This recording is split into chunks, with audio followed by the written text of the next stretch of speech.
Bismillahirrahmanirrahim. Bismillahi ngawitan abdi kana kitab Sapinatun Najah ngalap berkaku nyebat Allah Ar-Rahmani anu maparin nikmat ageng di dunya di akhirat Ar-Rahimi tur anu maparin nikmat lembut di akhirat wungkul. Alhamdulillah ari jenisna puji anu opat eta lillahi haq Rabbil alamin anu ngurus sadaya wabihi sareng wungkul nasta'inu abdi sadaya nyuhunkeun pitulung ala umuri dunya pirang-pirang perkara dunya anu jadi sabab akhirat wadini sareng tina pirang-pirang perkara agama jadi sabab akhirat wasalla sareng mugi nambihan rahmat saha Allahu Gusti wasallama sareng keselamatan ya boleh bisa dua-duanya bisa ya tapi yang mau dipakai yang mana pangraksa wae sok wasalla sareng mugi nambihan rahmat saha Allahu Gusti Allah wasallama sareng pangraksa ala sayyidina kajungjunan orang sadayana Muhammadin Kangjeng Nabi Muhammad sallallahu alaihi wasallam khotamin nabiyina janten panutupna para nabi sadaya wa alihi sareng mugi tetep rahmat sareng salam ka kulawargina nabi wa sahbihi sareng ka para sahabat Kangjeng Nabi ajmaina tegesna kasadayana pisan wala haula sareng hanteu aya daya upaya pikeun nyingkahan maksiat wala kuwata sareng hanteu aya kakuatan pikeun ngalaksanak taat illa billahi angin kalayan ku pitulungna Allah. Asli mah apal? Sok berarti kita bolak-balik di sini ya. Sok. Wala haula sareng teu aya daya upaya pikeun nyingkahan maksiat sok. Wala haula sareng hanteu aya daya upaya pikeun nyingkahan maksiat wala kuwata wala haula sareng teu aya daya upaya pikeun nyingkahan maksiat wala haula sareng teu aya daya upaya nyingkahan maksiat wala haula sareng teu aya daya upaya nyingkahan maksiat wala haula sareng teu aya daya upaya pikeun nyingkahan maksiat wala haula sareng teu aya daya upaya pikeun nyingkahan maksiat wala haula sareng teu aya daya upaya pikeun nyingkahan maksiat wala haula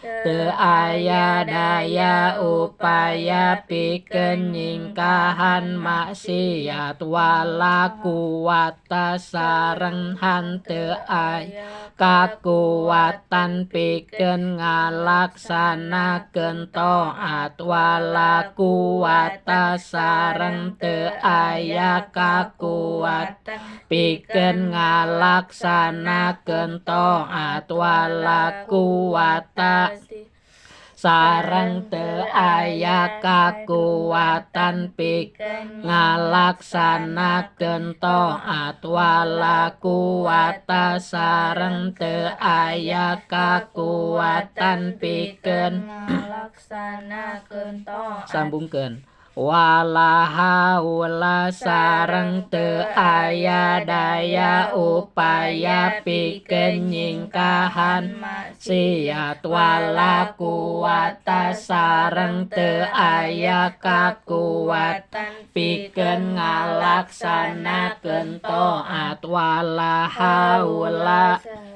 teu aya daya upaya pikeun nyingkahan maksiat wala kuwata teu aya kakuwatan pikeun ngalaksanakeun taat wala haula sareng teu aya daya upaya pikeun nyingkahan maksiat wala kuwata sareng teu aya kakuwatan ngalaksanakeun taat illa billahi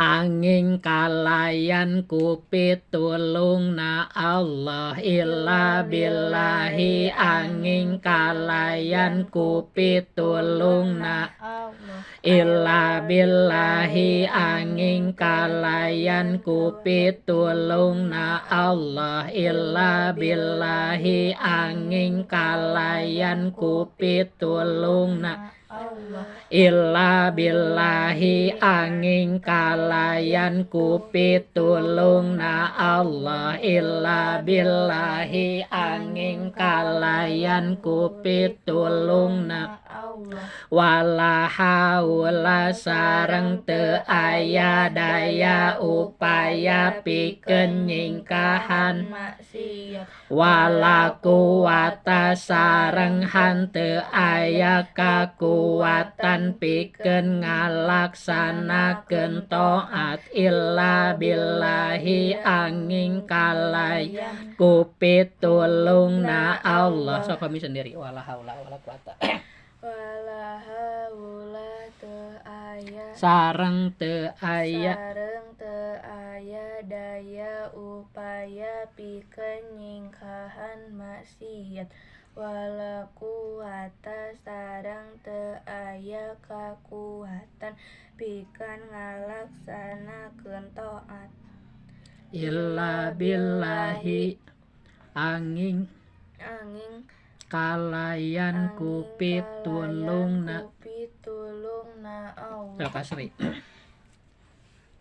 wala haula sareng teu aya daya upaya pikeun nyingkahan maksiat wala kuwata sareng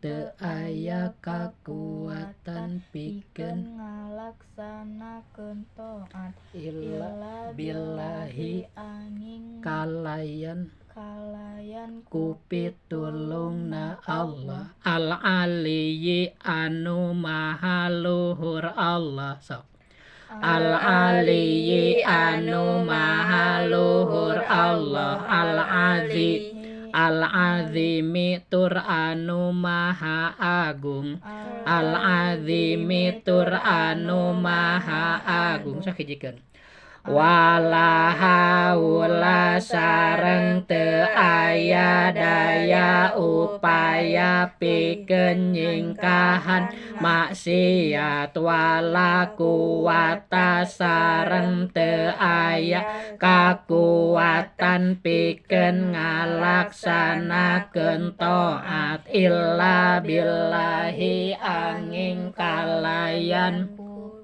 tulungna Allah al-aliyyi anu maha luhur Allah al-azim tur anu maha agung. Ini kan diterjemahkan barusan, kira-kira kagambar maksudnya apa?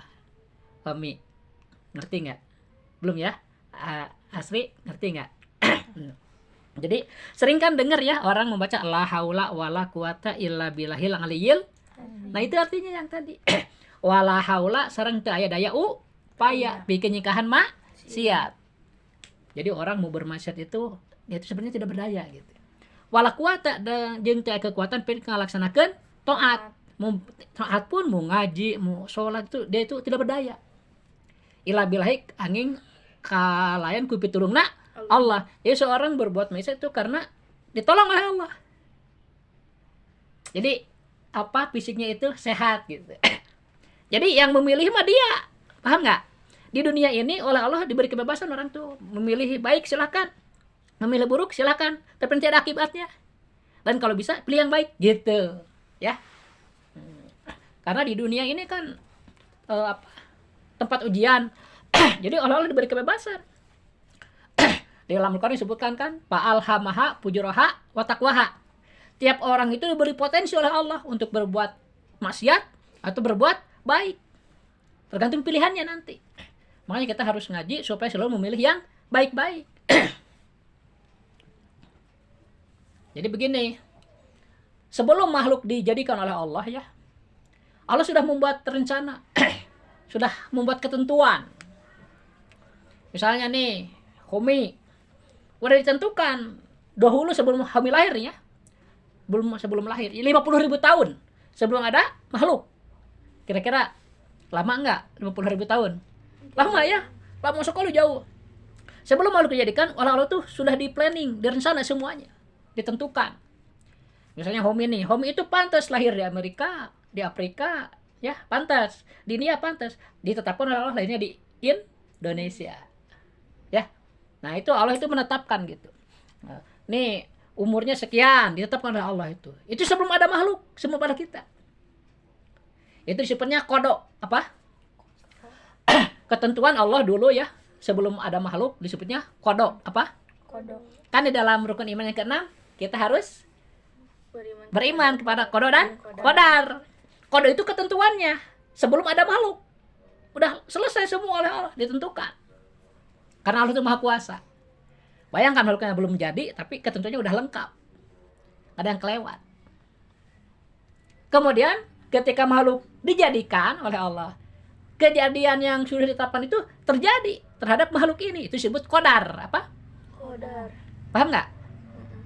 Ya, jadi qadar itu ketetapannya dulu sebelum ada makhluk. Kemudian setelah makhluk dijadikan, apa yang terjadi pada makhluk ini sesuai dengan apa yang sudah dikodokkan itu. Yang sudah itu sama. Nah, kejadiannya ini yang sama dengan qadar disebut qadar. Ulangi ya. Ketetapannya dulu sebelum ada makhluk disebut apa? Qadar. Kemudian kejadiannya setelah dijadikan makhluk sesuai dengan qadar ya, ketetapan ini sesuai. Ini disebut apa? Qadar. Paham? Atau orang bilangnya takdir katanya. Takdir atau qadar sama. Jadi sekali lagi, qadar itu ketetapan dahulu sebelum makhluk ada. Semuanya udah ditetapkan oleh Allah, nggak akan terlewat gitu. Jadi misalnya Homi nih nanti kalau udah gede mau sekolah di SD Peseri Impun ya, nah SMP-nya di Al-Hadi itu udah ditetapkan sebelum Homi ada. Ngerti nggak? Jadi sebenarnya kita itu sudah ditentukan oleh Allah. Tetapi karena kita diberi akal dan diberi pilihan, seolah-olah kita yang menentukan gitu ya. Nah, kita pingin kesini. Padahal Homi juga didaftarkan ke 17. Karena kodonya memang harus ke Al-Hadi, akhirnya ke Al-Hadi ya. Dulu kakaknya Anwar. Nah, dulu dimasukkan ke Al-Hadi, tapi takdirnya harus ke 59. malah keluar ya dari kesimpulan. Nah itu udah ditentukan. Bapak juga dulu waktu sekolah SD ya sama teman-teman sama pengen jadi insinyur, malah jadi ustad. Alhamdulillah ya. Itu kehidupan tuh begitu asri. Kita itu semakin besar akan semakin berpikir banyak sekali hal yang di luar planning, di luar rencana kita. Jadi kita tuh harus iman. Semua itu ditentukan oleh Allah. Banyak orang itu kan, pingin kerja di pingin lama, nggak lama kerjanya malah gitu kan. Ya, banyak. Jadi kita tuh harus yakin, baik buruk itu telah ditentukan oleh Allah. Cuma karena kita punya akal pikiran, diberi kebebasan, seolah-olah seperti kita yang menentukan gitu. Padahal kan banyak pilihan kita yang nggak terjadi ya, nggak terlaksana. Nah, jadi Islam itu mewajibkan kita beriman kepada qada dan qadar, baik dan buruk dari Allah. Kalau baik kita bersyukur. Kalau buruk kita bertaubat. Nah, ya. Kalau ada kejadian yang buruk, nah kita harus mohon ampun atas kesalahannya ya. Gitu. Karena Allah itu baik.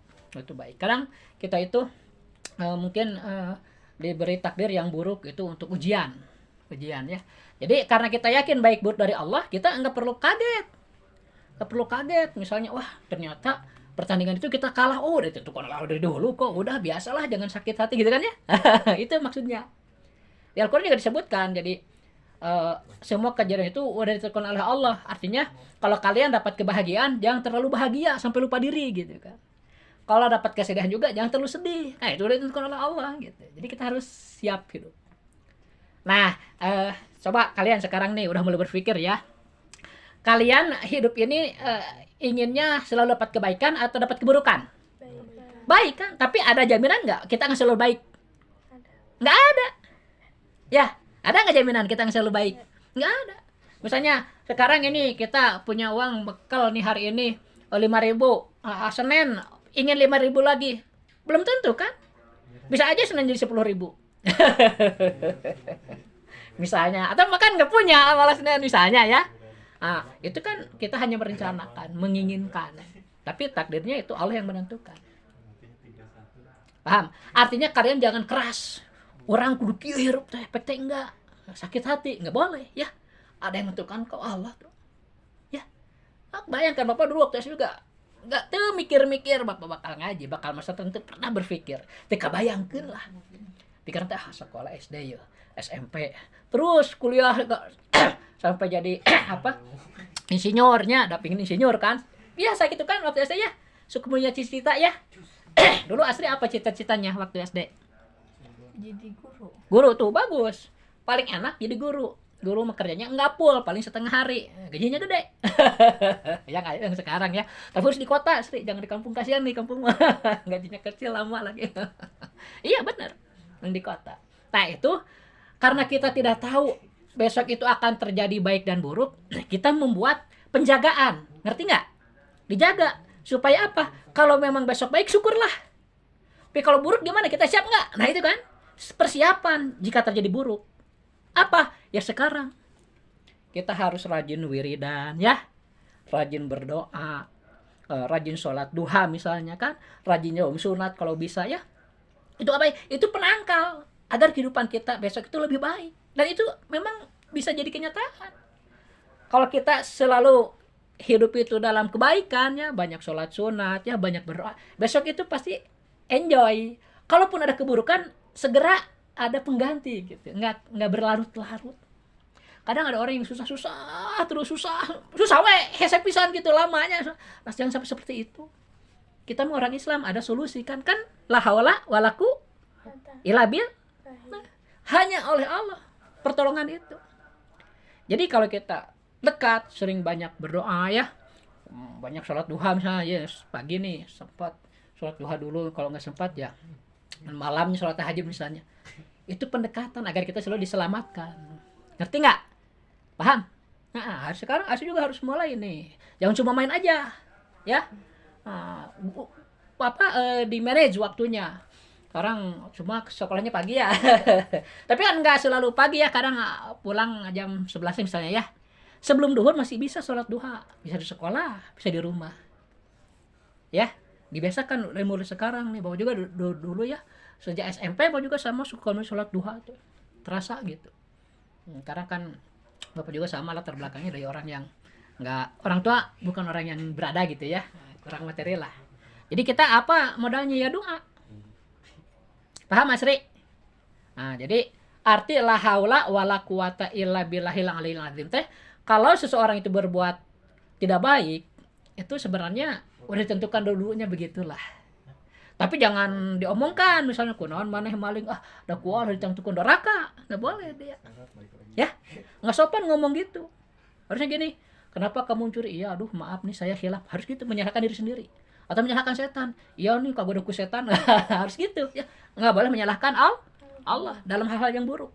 Walaupun dalam hati, nah dalam hati baik dan buruk dari Allah. Cuma kan kita diberi sebab memilihnya itu. Siapa yang milih gitu kan?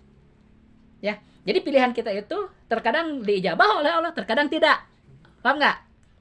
Ada orang pengen mencuri, jadi berhasil mencuri misalnya nggak tertangkap, nah, itu ditentukan oleh Allah itu. Atau bahkan mungkin gagal mencuri, ketangkap misalnya, semua ditentukan oleh Allah itu. Jadi yang salah dia memilihnya. Itu aja manusia itu dikasih akal untuk memilih, pilih baik atau buruk gitu. Pilih baik akan ada akibatnya, pilih buruk akan ada akibatnya. Jadi lebih baik kita memilih yang baik-baik agar selalu berakibat baik. Itu prinsip orang Islam. Jadi ini menjelaskan apa yang kalian baca ini, bahwa baik dan buruk itu dari Allah pada hakikatnya. Cuma sebabnya dengan pemilihan kita. Kita dikasih pilihan. Kadang begini Mi, ada orang itu pingin memilih jalan keburukan. Tapi ku Allah ditulungan, dihesekeun, malah dia jadi jalan baik bisa. Atau kadang orang pingin buruk, udah buruk rusak pikirannya. Ku Allah jadi diantep gitu. Nah, bukan diantep, dijujuhkeun gitunya. Tapi ada akibatnya nanti gitu kan. Jadi tergantung Allah itu. Bisa saja orang yang berbuat jahat ku Allah malah dilarang, dicegah, nggak bisa kan? Ada juga yang terlaksana gitu kan, ya. Gitu. Jadi intinya apa? Intinya bahwa baik buruk itu dari Allah. Dalam hati nih ya, tapi dalam ucapan tidak boleh menudingkan keburukan kepada Allah. Nggak boleh. Yang buruk tudingkan ke kesalahan kita atau ke setan. Paham ya? Kenal mana mencuri? Ya aduh saya hilaf misalnya. Kenal mana mencuri? Ya setan ngegoda gitu. Walaupun dalam batin baik buruk dari Allah. Itu ada aturan dalam akidah kita. Paham? Sri? Dalam hati semua kejadian telah ditentukan oleh Allah. Tapi dalam ucapan harus ada etika. Tidak sopan kita menyatakan sesuatu yang buruk itu dari Allah, walaupun hakikatnya demikian. Jadi ada bagiannya. Dalam hati baik buruk dari Allah. Dalam ucapan baik dari Allah, buruk dari kesalahan kita sendiri. Aturannya begitu. Ya. Dan orang yang berbuat buruk tidak perlu putus asa, karena Allah itu maha baik kan. Yang penting kita bertaubat, diampuni oleh Allah. Rasanya jadi bersih. Ya. Sehingga di dalam hadis pernah Bapak baca ya. Misalnya sedunia orang nih beriman semua kepada Allah, enggak ada yang berbuat maksiat. Maka oleh Allah manusia yang begitu yang iman semua itu akan dihancurkan. Diganti oleh umat lain yang berbuat dosa tetapi bertaubat. Bukan berarti harus berdosa ya. Nah itu masalahnya. Kan gak semuanya berdosa. Jadi maksudnya begini, kalau misalnya sedunia ini semua beriman kepada Allah gitu. Nah umat itu oleh Allah akan dihancurkan. Ketika zaman Nabi dulu gitu kan ya. Cuma zaman Nabi dulu karena banyak yang berbuat maksiat, dihancurkan nih. Dikasih banjir. Dalam hadis ada. Nanti kalian juga kalau sering rajin baca hadis ya akan menemukan hadis itu. Bahwa jika manusia itu semuanya beriman kepada Allah, maka manusia beriman itu akan digantikan oleh Allah, digantikan oleh umat yang lain yang ada yang berbuat dosa tetapi bertaubat. Kenapa begitu? Ini ya, Allah itu kan memiliki sifat Ghafur, Maha Pemaaf. Coba kalau misalnya nggak ada yang berbuat dosa, ada nggak yang dimaafkan oleh Allah? Nggak ada. Jadi seolah sifat Allah itu nggak berguna ya. Nah itu masalahnya. Ngerti nggak? Harus ada yang dimaafkan oleh Allah. Karena memang itu sifat Allah. Sehingga kalau semua makhluk beriman, nggak ada yang berdosa, itu akan dihancurkan oleh Allah. diganti oleh umat lain yang sebagian berbuat ya, ibadah, sebagian berdosa, tapi bertaubat. Nah dosa mah teu karasa teh nya.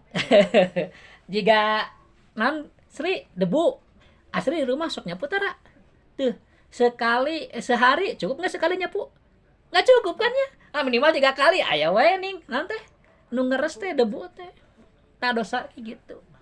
Walaupun kalian mungkin merasa wah kita nih nggak menjelekkan orang lain, tapi dosa-dosa kecil misalnya hati buruk sangka itu kan jadi dosa walaupun orang lain nggak tahu kan.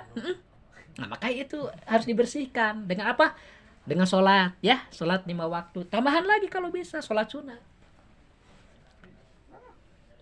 Nah kalian udah mulai besar, jadi sekarang harus mulai mengatur waktu. Ada kesempatan untuk sholat sunat, laksanakan ya. Ada kesempatan untuk saum sunat, laksanakan. Bentar lagi kita puasa kan ya.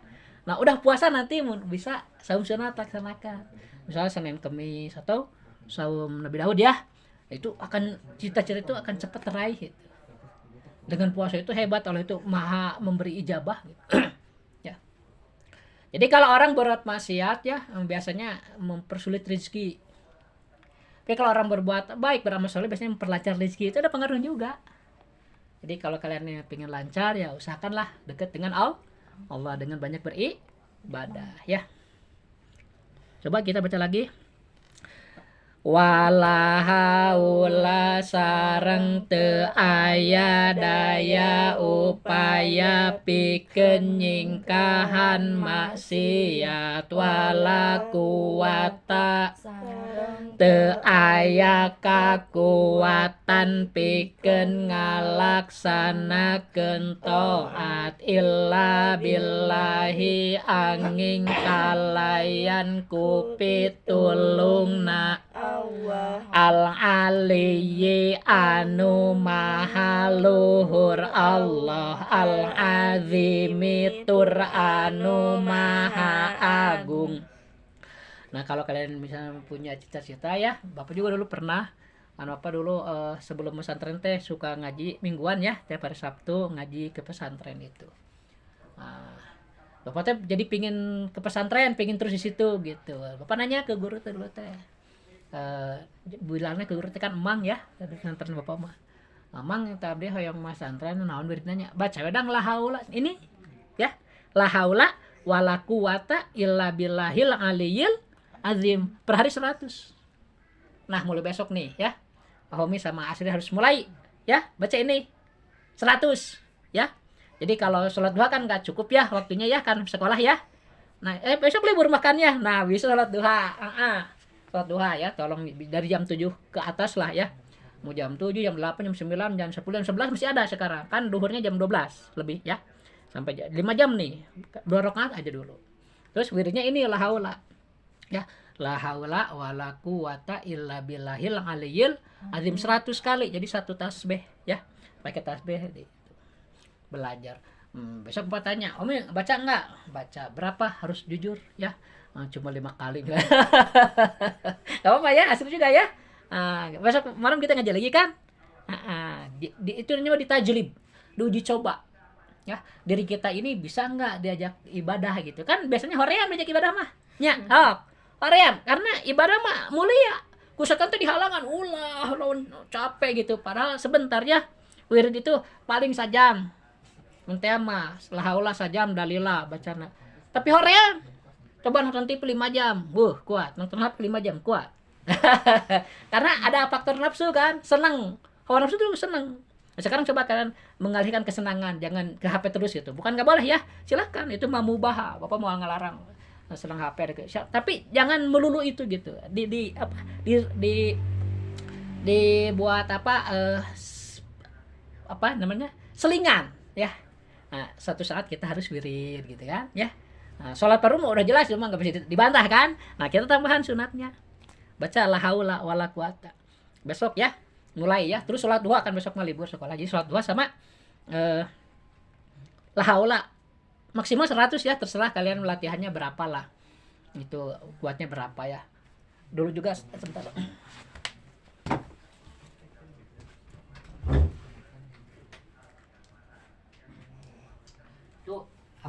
pernah tadi ya ngomongin waktu itu teh baru masuk SMP. Bapak ingat terus, wah suka diceritain sama orang-orang tua juga. Waktu itu teh perlu seragam ya, baru masuk. Mau teh pagi teh ngomong gini, apa cenah? Kalau nggak salah waktu itu teh apa? Hari Jumat harus bawa uang berapa? 550. Itu kalau nggak salah buat apa? Buat seragam. Itu teh hari Rabu, Sri. Bapak mau kerja, mungkin mau ke sekolah gitu. Seperti gini. Yain, tapi nanti pulang sekolah ya malam kamu baca Al-Ikhlas ya. Berapa Pak? 1.000. Iya, cek gitu ya. 1.000. Kulhu. Hafal asli kulhu kan? Nah, itu. Terus Bapak kerja, mungkin ke sekolah. Nah, malamnya Bapak mah nggak tahu. Dikira Bapak nggak dilaksanakan gitu. Tapi itu wirid. Pas besok paginya hari Kamis ngomong ke Bapak. Pak cenah udah tadi malam wirid teh. Bagusin berapa? Dapat 900. Teh kaget ya, saya mau dilaksanakannya dak. Malum sesama kalian lah, baru keluar SD gitu. Wah, syukur atuh gitu. Kemudian ke sekolah lagi Bapak kerja. Nah, jam 10 dipanggil Bapak teh. Sri, ku itu teh, ku security teh. Pak Dadang aya tamu cenah. Di kantor security. Saha? Enggak tahu dah, kita juga enggak kenal. Bapak teh ke sana weh. Ada orang itu kayak pegawai kantoran gitu ya. Pakai kaos gitu kan. Juganya gini kok teh. Ini Bapak nyemuin ya? Rewasan. Lah, sahayeun teh nyaho terkenal nyakeun jangan-jangan mungkin nakal gitu kan, pikiran Bapak jelek ya. Laras Pak aya naon gitu. Oh iya cenah aya bantuan. Kasih amplop. Kaget Bapak teh. Oh, terima kasih banyak Pak. Iya cenah muin teh pinter cenah. Iya cenah dibantu cenah. Tahu dari mana? Bapak gak ngerti. Bapak sana mina, udah jangan pingin tahu nama saya mah hamba Allah aja. Sambil pergi Sri, pakai sepeda. Subhanallah katanya. Pas dibuka teh 7,5. Padahal perlunya 5,5 kan Muin ya. Nah, kasihkan ke Muin. Nah yang 2,5-nya mau tanya Bapak suruh beli sepeda, Muinnya nggak mau, malah jadi ke dapur. Itu Sri ya. Jadi tiap orang itu punya kemampuan untuk menarik rezeki lebih cepat. Kan rezeki itu ada 4 macam. Ada rezeki madmun, rezeki maksum, rezeki mamluk, dan rezeki maud. Rezeki madmun ini rezeki madmun itu rezeki yang sudah jadi jaminan Allah. Ya, selama rezeki madmun ini ada untuk seseorang, ia akan hidup. Tapi kalau rezeki madmun sudah habis, dia akan mati. Ya, itu nggak dijelasin apa maksudnya rezeki mamluk. Yang penting rezeki yang ditanggung oleh Allah ya. Nah, yang kedua rezeki mamluk. Rezeki apa? Mamluk mah yang dimilikan berupa harta benda ya. Mobil, rumah itu beda-beda oleh Allah, nggak disamakan. Jadi yang tidak punya supaya dibantu oleh yang punya dengan cara kerja gitu kan. Yang ketiga rezeki maksum. Apa? Maksum itu mah yang kita makan dan kita minum. Ya, yang sudah termakan itu rezeki maksum kita. Kadang kita punya makanan belum seperti makan dimakan orang lain, berarti bukan rezeki maksum kita ya. Yang keempat rezeki maud, rezeki yang dijanjikan. Allah menjanjikan akan mempercepat rezeki jika kita takwa kepada Allah. Itu takwa itu seperti tadi, banyak sholat sunat ya, mengerjakan sholat sunat, terus wirid kayak gitu. Nah jadi dari sekarang kalian tajlib nih, dilatih ya, Kan sholat duha mah juga di SD suka ya. Udah hafal kan? Nah, besok sholat 2 rakaat minimal ya. Mau 4 rakaat boleh, 2 salam ya. Paling banyak 12 rakaat kalau sholat duha. Kan kalian punya cita-cita, pingin lancar kan? Nah, itu. Sholat duha tiap hari usahakan. Kalau ada di rumah ya. Kalau nggak sekolah. Kalau di sekolah mah nggak sempat mungkin. Tapi kalau sempat di sekolah juga akan ada musola ya. Nah, itu. Sempetin aja ya. Nah, itu bahkan kalau guru tahu kalian rajin pasti dapat nilai, walaupun kita nggak pingin nilai ya, tapi itu bagus, itu kebiasaan kita itu. Nah, bisa dipahami ya maksud Bapak ya, Asri ya. Nah, jadi karena kalian udah mulai besar nih ya, dari sekarang harus mulai melatih diri mentajlib ya. Coba kalian baca la haula per hari 100 misalnya, terus sholat duha 2 rakaat ya. Itu kadang bisa ditunggu Sri, bisa tunggu. Misalnya kalian baca nih sekarang ya, besok itu akan ada hal-hal yang sifatnya tuh ajaib gitu. Kenapa? Karena kalian masih bersih gitu, belum terlalu banyak dosa. Beda dengan orang tua ya. Kan kalian baru dewasa gitu. Itu jadi namanya rizki mau'ud, rizki yang dijanjikan. Dan ini Bapak harap jadi kebiasaan. Kalau kalian kalau ada kesulitan jangan kemana-mana. Udah wudhu, sholat sunat, wirid, ya. Nggak perlu kesana kemari ada kesulitan. Udah. Nanti kalau Allah ditolong. Itu pengalaman Pak begitu dari dulu. Ya. Cukup mungkin ya. Pusing nggak? Nah, tapi bisa dimengerti kan maksudnya ya? Nah itu ya. Jadi apa yang kita ajarkan ini harus diamalkan ya. Nah ini arti la haula seperti itu ya. Biarin nggak hafal juga. Nanti Bapak kan rekam ya. Dihafalkan di rumah ya. Nggak akan berubah nih. Arti la haula wala quwwata sampai kapanpun begitu. Makanya kalau kalian sekarang hafal, insya Allah manfaat. Ya. Ngerti kami? Nah, kan yang penting kita sudah tahu maknanya. Kemudian kita amalkan. Baca 100 per hari. La haula wala quwwata illa billahil aliyyil azim. Enggak boleh begini. La haula wala quwwata illa billahil aliyyil azim 100 udah. Enggak boleh ya. Harus benar hari ini itu. Nah, sok baca sekali lagi. Wala haula sareng teu aya daya upaya pikeun nyingkahan maksiat wala kuwata teu aya kakuatan pikeun ngalaksanakeun taat illa billahi kalayan ku pitulungna Allah al-aliyyi anu maha luhur Allah al-azimi tur anu maha agung. So kami sendiri sekali yang lihat aja kan. Itu tulisnya ada di situ. Baca tuh.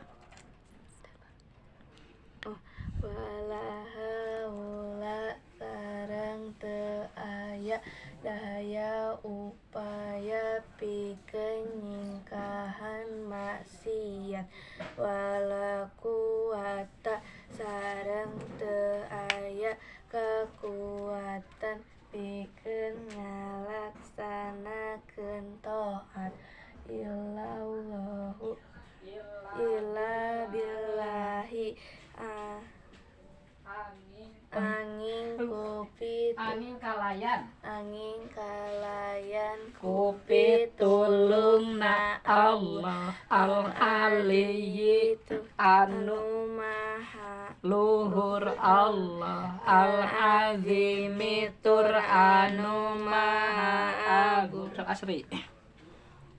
wala haula Sareng teu aya daya upaya pikeun nyingkahan maksiat wala kuwata sareng teu aya kakuatan pikeun ngalaksanakeun taat illa billahi angin kalayan kupit tulungna Allah al-aliyyi anu maha luhur Allah al-azimi tur anu maha agung. Nah ini kitabnya buat Asri ya.